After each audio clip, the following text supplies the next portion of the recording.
그 수년 전에 베스트셀러가 되었던 연탄길이라는 책 아시나? 연탄길을 기록한 이철환 집사님이 쓴 책이 있었는데, 또 그 이철환 집사님이 쓴 책 중에 베스트셀러 연탄길 아주 그냥 세상에서 많이 회자되었는데, 그런 중에 또 하나는 책이 나왔습니다. 곰보빵이라는 수필집이 있어요.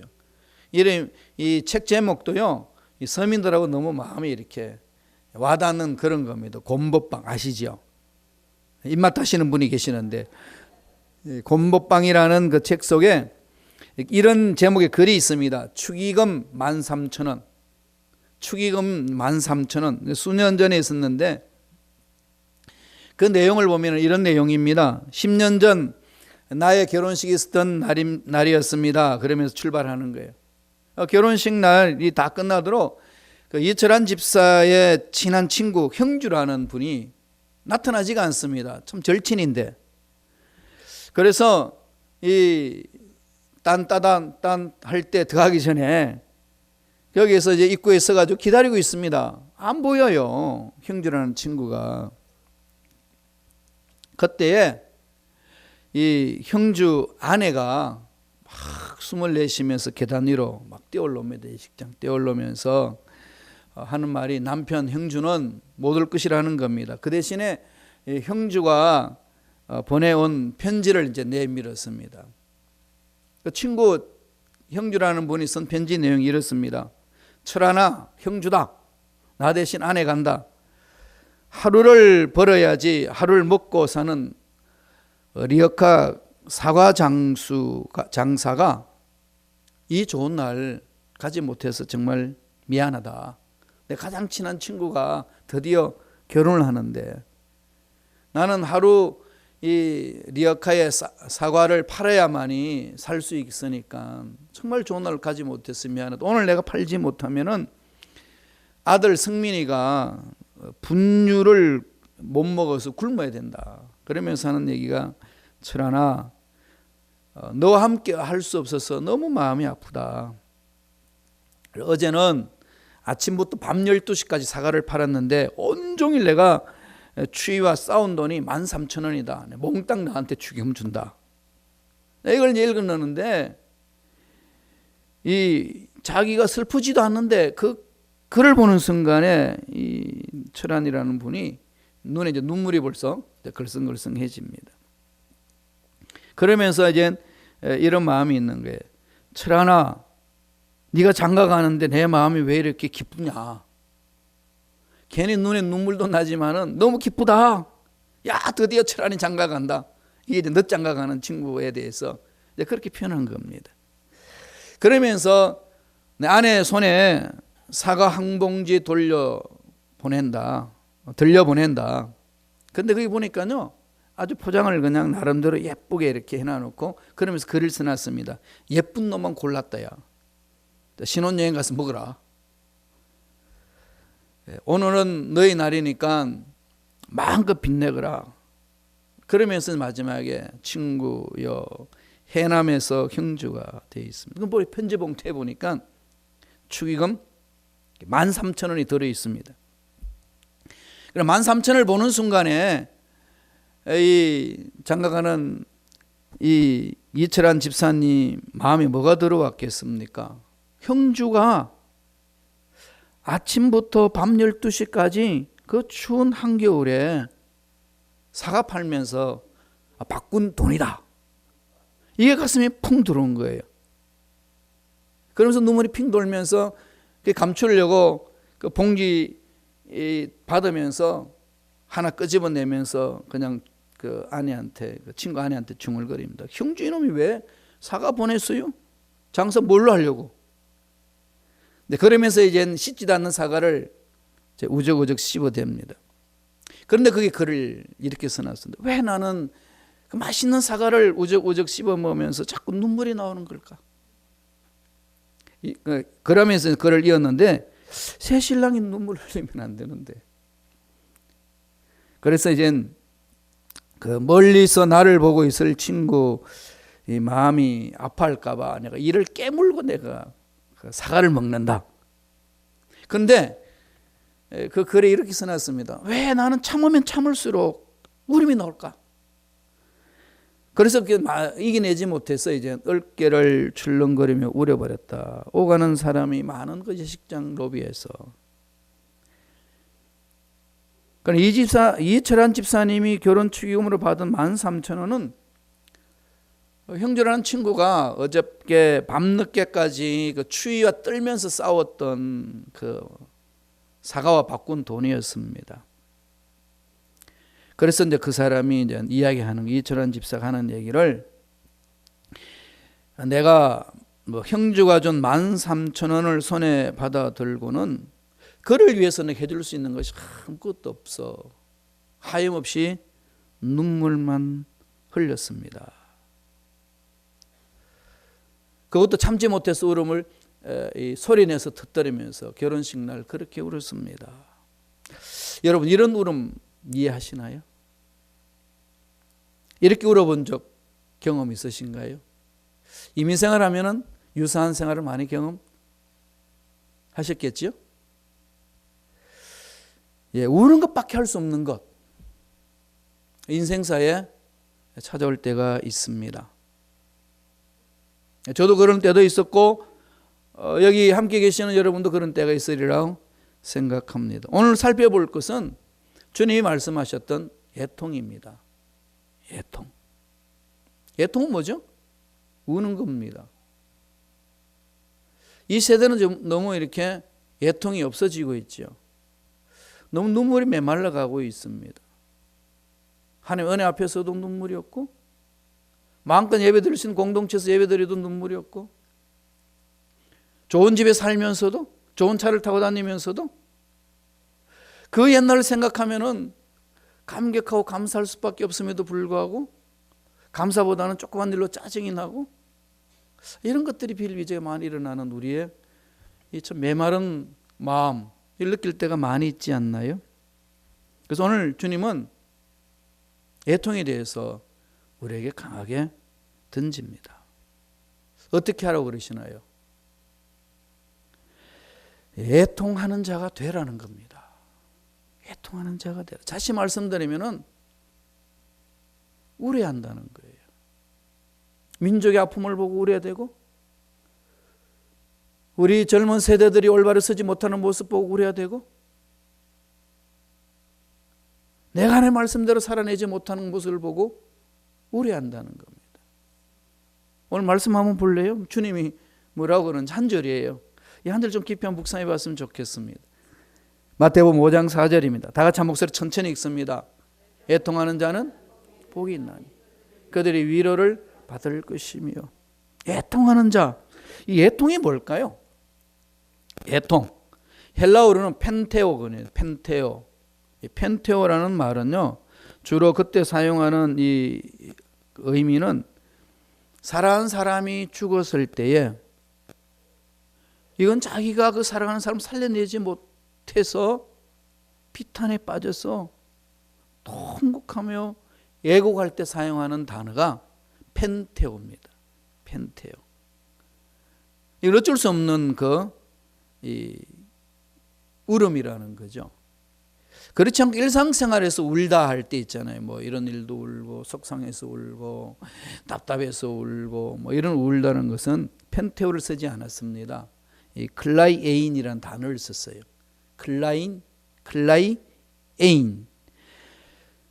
이런 부분들은 일상적인 어떤 슬픔이 있고 눈물 나오는 것은 클라이에인을 썼는데, 감당하기 어려울 만큼 자기 스스로는 할 수 있는 게 하나도 없는 상황에 놓여질 때 우는 울음, 이걸 펜테오라고 그랬습니다. 예수님께서 애통하는 자 썼을 때에 펜테오를 썼습니다.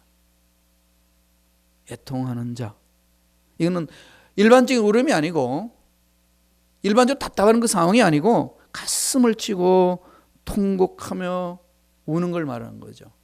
그걸 애통하는 자 그랬습니다. 그러니 애통하다는 말이 어떤 의미겠죠? 사랑하는 자를 잃어버렸을 때 오는 찾아오는 슬픔이 있잖아요. 사랑하는 사람을 잃어버린 자들 마음 누가 이해할 수 있겠어요? 본인도 못합니다.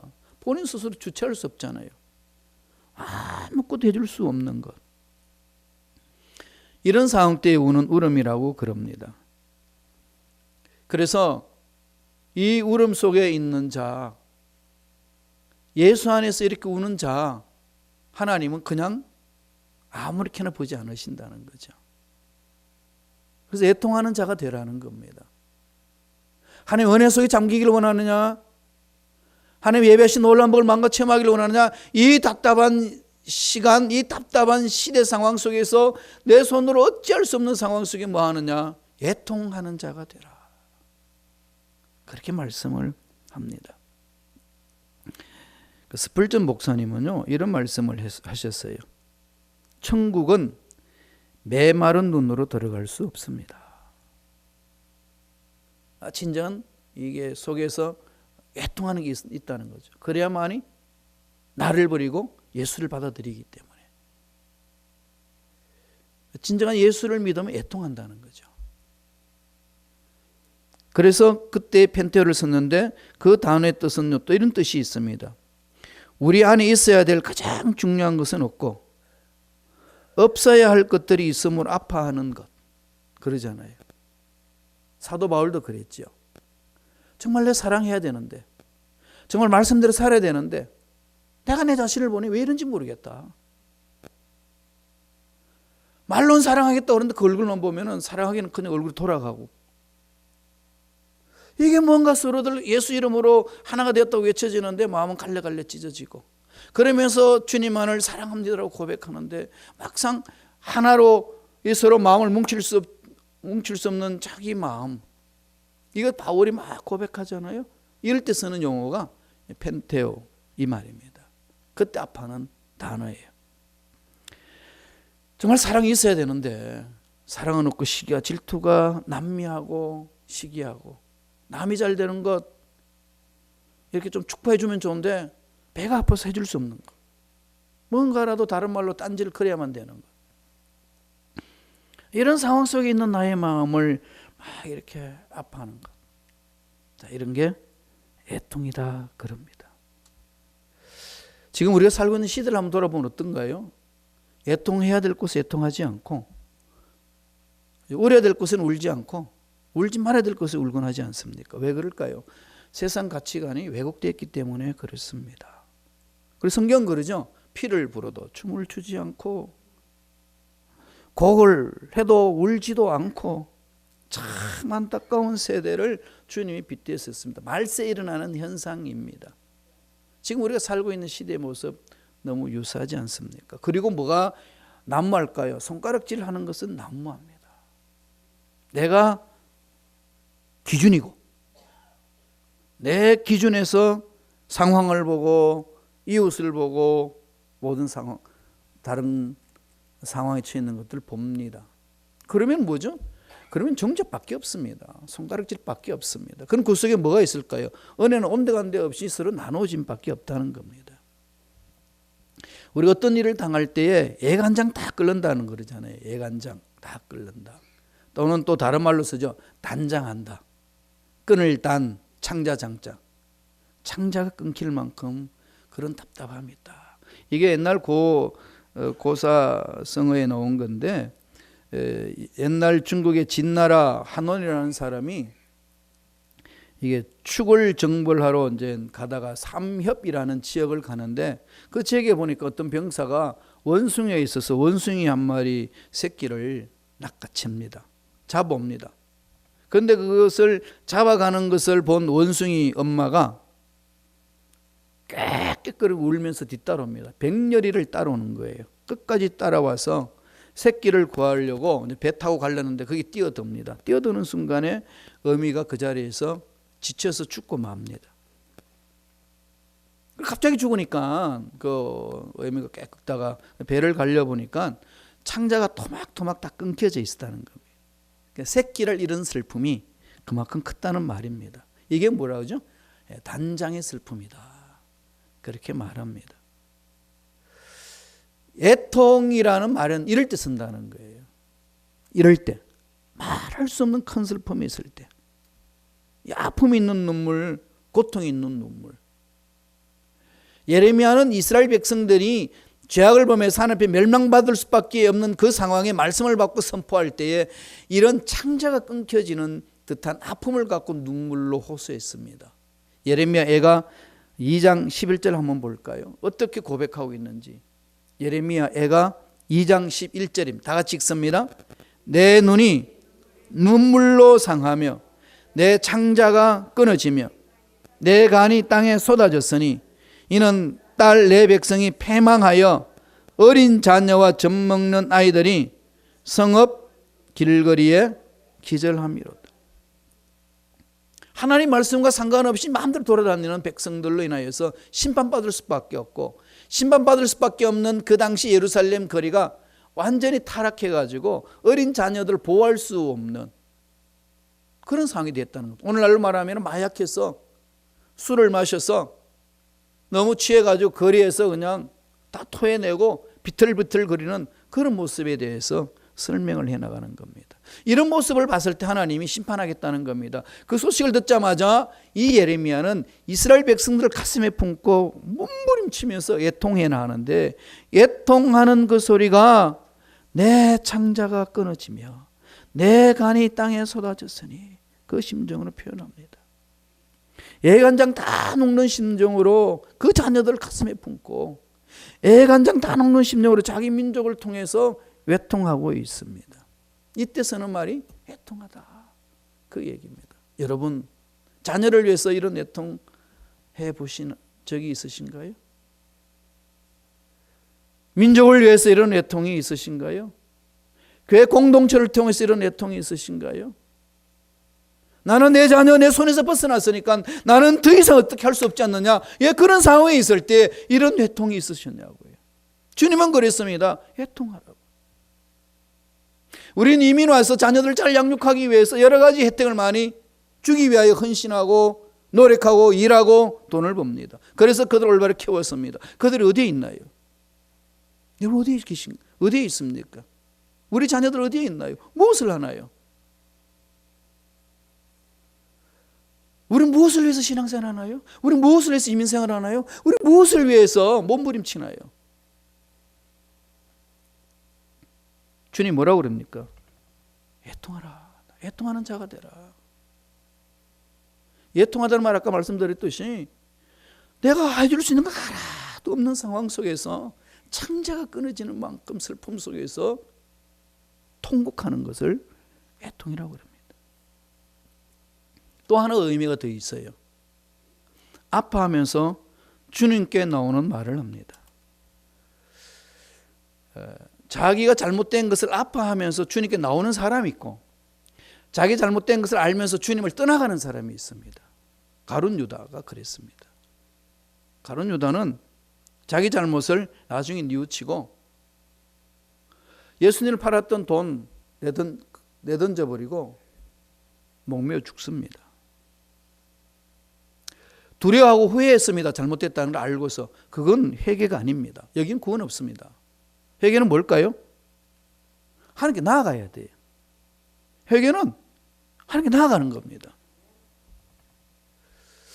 가인이 아울을 죽이고 나서 하나님이 가인에게 책망을 합니다. 너 왜 그랬냐? 잘못했다고 그럽니다. 그렇지만 하나님 품 안으로 들어오지 아니하고 내 죄벌이 너무나도 내 크기 때문에 내가 지기 너무 두렵습니다. 괴로워는 하는데 그걸 다 털어내지 않습니다. 회개하지 않는 그런 모습 아닙니까? 형벌받는 것에 대한 두려움뿐입니다. 여러분, 신앙생활은 우리가 이 말씀을 가지고 잘 살펴봐야 됩니다. 회개란 후회하고 두려워하고 끝나는 것이 아니라 그걸 안고 어디로 달려갈까요? 하나님께 집중하는 겁니다. 다윗이 그랬습니다. 다윗은 자기 죄를 올바로 알고 부르짖습니다. 변명하지 않고 부르짖습니다. 시편 51편 3절 한번 볼까요? 우리 천천히 묵상해 보죠. 시편 51편 3절입니다. 무릇 나는 내 죄가를 아오니 내 죄가 항상 내 앞에 있나이다. 자기를 아는 거죠. 자기를 돌아보는 거죠. 하나님과 올바른 관계를 맺지 못한 자신을 바라보면서 아파하는 겁니다. 그러면서 아파는 끝나는 것이 아니라 주님께 집중해 나가는 거죠. 그래서 시편 51편 17절에는 이렇게 고백합니다. 하나님께서 구하시는 제사는 상한 심령이라 하나님이여 상하고 통회하는 마음을 주께서 멸시하지 아니하신다. 그랬습니다. 그러니까 애통하는 말, 주님이 제일 먼저 어디를 향하죠? 하나님의 은혜가 우리에게 임하면은 제일 먼저 어디로 강타할까요? 나를 괴롭힌 그 인간. 여러분 설교 시간에 은혜 받으면은 주의를 많이 두리번하죠. 저 말씀은 그 인간 들어야 되는데 안 왔네. 이런 적 없으신가요? 은혜 받으면은요 주의를 안 봅니다. 뭘 보죠? 나를 봅니다. 자신에 대해서 깨어지는 체험이 바로 애통하는 거예요. 자신에 대해서 깨어지는 거. 나를 위한 애통이라는 겁니다. 나를 위한 애통. 그런 중에서 오늘날 어떤 부분에 애통이 있습니까? 여러분 사업 안 된다고, 직장생활 어렵다고, 여러 가지 일이 막혔다고, 돈이 없다고 이게 된 눈물을 흘리는데 내가 하나님의 믿는 백성으로서 하나님의 말씀대로 살지 못하는 것에 대한 애통은 얼마나 있으신가요? 이 세상의 것들 아무리 많은 걸 가지고 있단다 할지라도 때가 되면 다 놓고 갑니다. 그러나 영원토록 가져갈 수 있는 게 있습니다. 그게 뭘까요? 아버지를 사랑하고 아버지 말씀에 순종함으로 만들어 놓은 그 성령의 열매지 않습니까? 인격 아니겠습니까? 성품 아니겠습니까? 여기에 대해서 얼마나 여러분 사후 대책을 하시는지요. 오늘 이 시대에 이제 고령화 되면서 주로 우리들 하는 관심이 뭐죠? 노후 대책. 그죠? 노후 대책. 노후 대책 정말 잘 하셔야 돼요. 그리고요, 돈을 모아놨다가 은행 가딱 놓지 말고 그걸 연금처럼 해놔야 됩니다. 그래야만 자식들이 사업에다가 아주 잘 안 된다고 그 돈 내놓으라 그러지 않으니까. 주고 싶어도 못 주도록 묶어놓으셔야 된다니까요. 그냥 우리가 돈이 한몫일이 있으면은 사업 한번 그걸 가지고 한번 이렇게 보겠다고 주면은 망해버리면 어떡해? 다 같이 망하잖아. 이건 사랑 없는 자의 마음이 아니고요, 지혜롭게 살아가는 방법입니다. 그래서 한국에는요, 제가 이 부분에 경영 돈을 어떻게 관리할 것이냐 펀드에 대해서 저도 많이 해가지고 이익을 많이 남겨봤기 때문에 여의도 순복에서 강의를 많이 했어요. 거기서 강조하는 게 뭐냐? 절대로 목돈을 한꺼번에 모아놨다가 몽땅 뺄 수 있도록 만들지 마라. 어떻게 하나? 연금식으로 해라. 연금식으로 써내서 매달 놓으면은 아무리 사업 자금이 많이 필요해도 달라고 해도 그것밖에 못 줍니다. 이러면서 노후 대책을 너무 지혜롭게 잘하는 거죠. 노후 대책을 해야 돼. 옛날에는 자식들이 나의 노후 대책인데 요새 자식들은요 그런 노후 대책에 대해서 관심 없어요. 엄마 인생, 아빠 인생 그렇게 사셔야지. 식당에 가도 엄마, 아빠 얼마만큼 내? 나 이만큼 내는 거야. 그러잖아요. 독일에서요 이 보험에 대한 것이 나왔는데 그 당시만 그래도 옛날에는 독일도 이 자식들이 노후 대책의 보험 같았습니다. 그래서 이제 그게 보험회사에서 이런 선전을 했어요. 어떤 젊은 신혼부부가 아기를 낳았어요. 아기를 낳아가지고 아들을 보면서 너무 좋아하는 거야. 이야, 너는 나의 노후 대책이다. 그랬더니 거기에서 표현하기를 꼬마가 귀에다가 손을 들이 안 된다는 거지. 그러면서 보험을 들여야 됩니다. 이런 광고를 했어요. 히트친 광고인데 지금 시대가 그렇잖아요. 그만큼 우리 노후 대책에 관심이 있습니다. 그러면 사후 대책은요? 여러분 영원입니다. 우리 인생 영원히 사는 거예요. 하나님의 생명을 가진 자 영원합니다. 한 번 죽는 것이 반드시 있는 것처럼 그 위에 심판이 있으라고 말씀하셨는데 그 심판 앞에 어떻게 설 것인가 여러분 어떻게 준비하시나요? 대책을 세우시나요? 먹고 살기 바빠서 힘들어서 그런 핑계만 대시나요? 그런 핑계를 대든 안 대든 마지막 때가 오면 그 일이 있습니다. 그때 어떻게 하시겠냐고요. 중요하잖아요. 그러니까 자기가 말씀 안에 쓰지 못하는 것 얼마나 예통하면서 사는지요.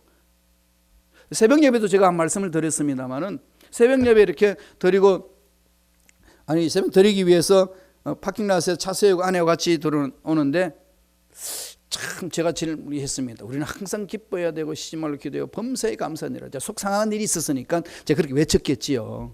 그랬더니 아내가 툭 던지는 소리가 누가 그렇게 해? 여러분 그렇게 하셔야 안 하세요? 제가 그렇게 못하는 모습에 대해서 비판하는 거 아니에요. 누가 그렇게 해?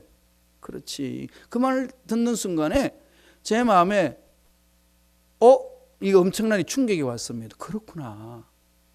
항상 기뻐하라. 쉬지 말며 기도하라. 범사에 감사하라.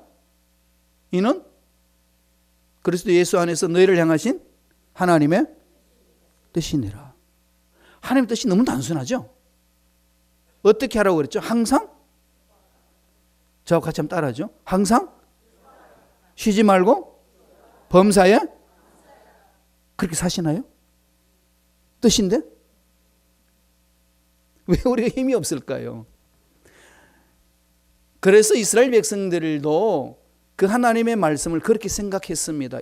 입에는 엎조리는데 삶은 안 따라가는 거죠. 그래서 하나님이 나중에 심판하시면서 그렇습니다.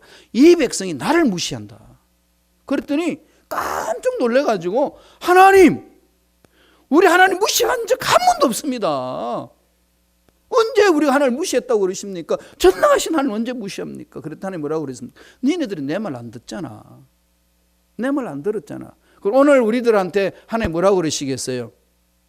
하나님 뜻이 무엇을 이야기했죠? 항상 기뻐하라, 쉬지 말고 기도하라, 범사에 감사하라고 던졌는데 우리 삶은 항상 아니고 돈이 많고 좋은 일 있으면 기뻐하고 쉬지 말고 기도할 만하면 기도하고 범사에 짜증내고 이러잖아요. 이러면서 하나님 뜻대로 한번 살아보겠습니다. 얼마나 결심 많이 합니까? 이게 우리가 속고 있다는 거죠. 이런 부분에 얼마나 애통하고 계시느냐는 거예요. 이런 애통이 있어야 진정한 성장이 있고 성숙함이 있습니다. 예수님도 애통을 많이 하셨어요. 많이 우셨습니다. 히브리서 5장 7절 보세요. 히브리서 5장 7절 보면은 그는 육체에 계실 때에 자기를 죽음에서 능히 구원하실 이에게 심한 통곡과 눈물로 간구와 소원을 올렸고 그러고 있습니다. 죽어가는 영혼들을 위해서 애통하는 거죠. 예수 그리스도의 생명을 알지 못해서 죽어가는 영혼들을 위해서 애통하는 겁니다. 창자를 끊는 듯한 그 아픔을 토해낸다는 겁니다. 인생에 눈물 없는 인생 없습니다. 어떤 데 눈물 흘리시나요? 주님 말씀하셨습니다. 애통하는 자가 되라. 말씀 안에 쓰지 못하고 하나님의 자녀답게 살지 못하는 나의 모습을 바라보며 얼마나 애통하며 창자가 끊어지는 그 몸부림 속에 있느냐고. 주님은 오늘 우리에게 말씀을 합니다. 하나님께 쓰임받은 모든 일꾼들은요 애통했습니다. 울었습니다. 바울도 울었고 예레미야도 울었고 예수님도 우셨습니다. 히스기야가 병들었을 때 벽을 향하여서 눈물로 부르짖으며 낫기를 구했습니다. 오늘 이 시대에는 과학이 발달했고 문명이 발달했고 뛰어난 법률이 있었고 사람들을 많이 변화시킬 수 있다고 했지만 변화되지 않습니다. 더 힘들잖아요. 더 어려우시잖아요. 왜 그럴까요? 애통이 없습니다. 왜 교회 공동체에 문제가 일어날까요?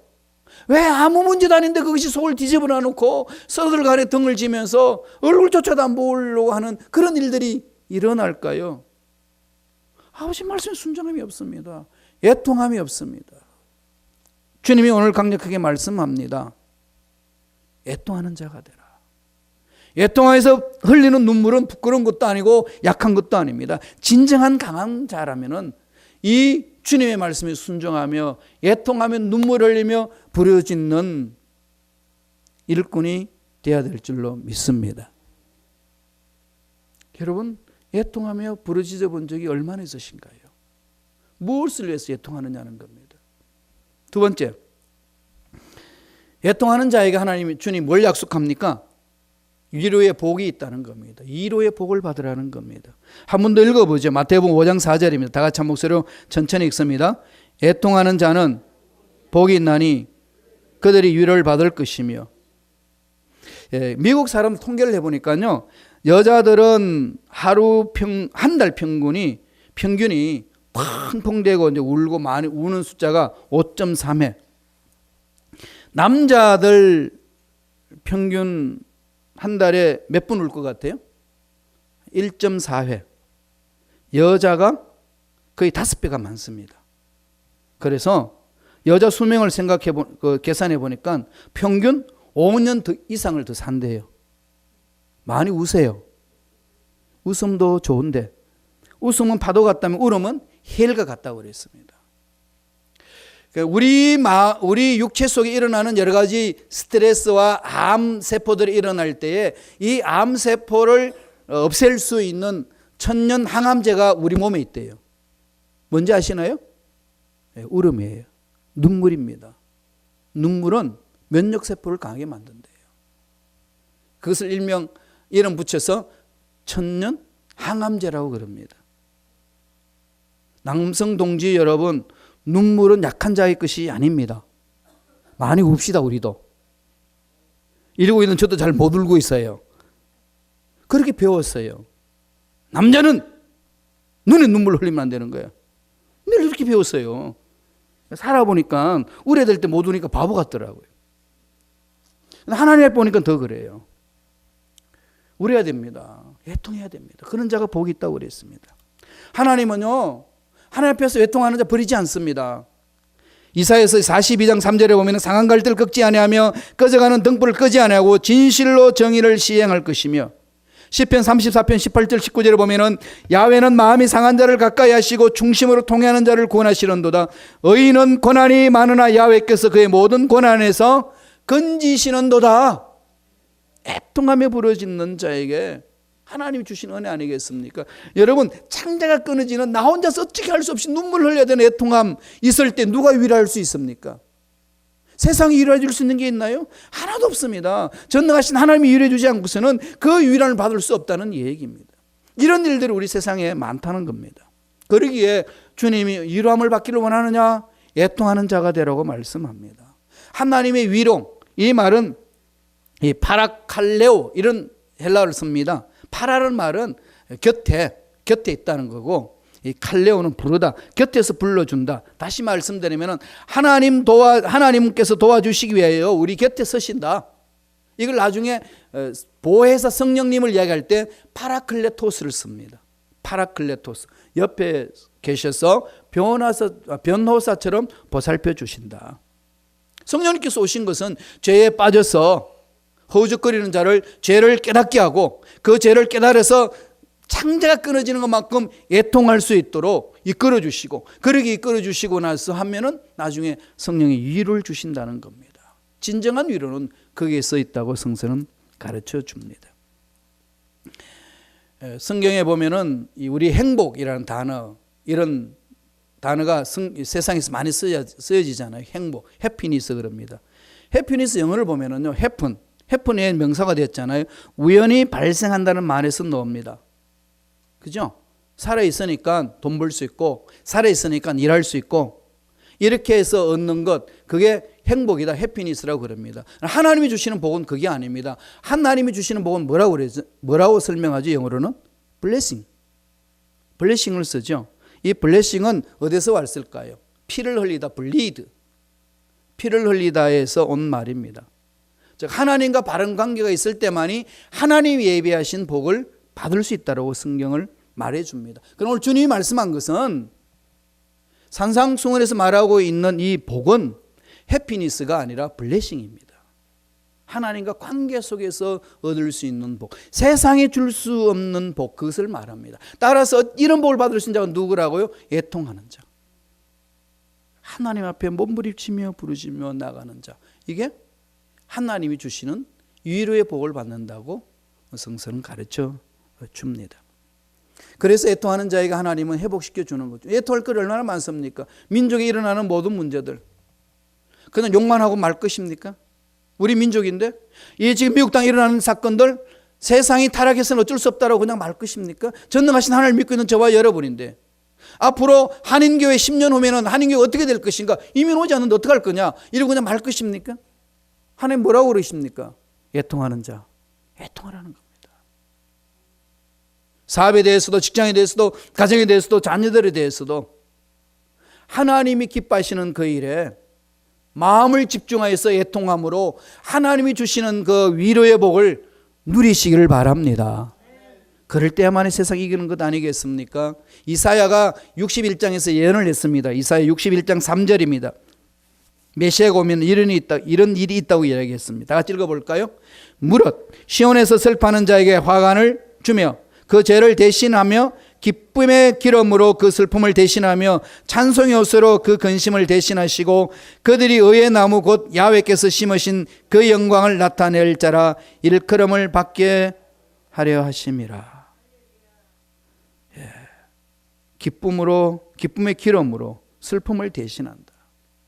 슬퍼할 수밖에 없는 이 시대 상황 속에서, 자녀들을 바라보며 슬퍼할 수밖에 없는 상황 속에서 예수 안에서 주님을 향하여 기뻐하며 나아갈 때에, 주님을 향하여 애통하며 나아갈 때에 기뻐할 수 있는 것들로 대신해서 채워주신다고 하나님은 우리에게 말씀하고 있습니다. 애통하는 자 복이 있나니 그들이 위로를 받을 것이며, 어떤 복을 말하나요? 하나님이 부어주시는 복을 말합니다. 지금 시대를 바라보시면서, 내 자신을 바라보면서, 자녀를 바라보면서, 교회 공동체를 바라보면서 나는 어쩔 수 없다고 한숨 짓고 한탄하며 주저앉는 연약한 자가 아니라 전능하신 하나님 앞에서 애통함으로 하나님이 도와주시는 그 위로의 축복을 마음껏 누리고 나누는 저와 여러분 되시길 간절히 축원드립니다.